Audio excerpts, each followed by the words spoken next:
Welcome back to Real Life. I hope you're having a wonderful day. If you enjoy these vintage episodes, please hit the like button. That helps promote them to like-minded viewers like yourself. Consider subscribing and you'll be notified of new episodes. Members get early previews 1 to 2 weeks in advance. There's something new and different every weekend. If you are interested specifically in vintage films and videos of the United States, there are hundreds of episodes waiting for you to discover, some as far back as the 1920s. You can find them on the interactive map guide located in the details below. Today's episode is an obscure reel, a mix of black and white and color film of a prefab house being delivered and assembled somewhere in the United States. The photographer's name is unknown, as is the specific location. Perhaps not dynamic or as exciting as some of the other subject matter, this is still interesting as it shows a unique home construction method from the 1960s that appears to be making a resurgence. The history of prefab housing in North America dates to the 18th and 19th centuries, when pioneers and settlers began using prefabricated structures to build homes, houses, barns, and other buildings. The log cabin or sod house being one of the most familiar. In the 1920s, kit homes could be ordered by catalog from Sears in the United States and Eaton stores in Canada. Though not entirely prefab, the materials would be delivered to your location along with assembly plans. During the Second World War, prefab housing played an important role in providing housing for the thousands of workers and their families who moved to cities to work in war-related industries. The government built large numbers of prefab houses known as temporary housing to meet the demands of the war effort. In the 1950s and 60s, prefab housing experienced a resurgence in popularity as a solution to the housing shortage that existed after the Second World War. Many companies began producing prefab houses using new materials, such as aluminum and fiberglass, and they marketed these houses as a modern and affordable alternative to traditional houses. These homes were built in sections or panels off-site and delivered by truck to the location where assembly was rather quick, often aided by cranes and manpower. However, the quality of the prefab houses was often poor, and they did not stand up well to the elements. As a result, the popularity of prefab housing declined in the 1970s and 80s. The details behind this home are lost to history, unless by some remarkable coincidence someone eventually identifies the people or the location. The prefab homes being constructed and assembled currently are a far cry from this home. Many of these new homes are tiny homes, but that's a subject for another time.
Captured over several months, the footage using different film stock shows the progress right up to the opening of the garage door of the completed home.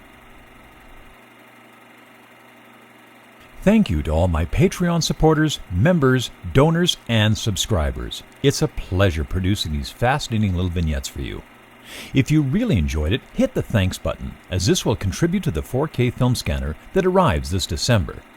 With your generous support, the 4K upgrade project will be a reality this January.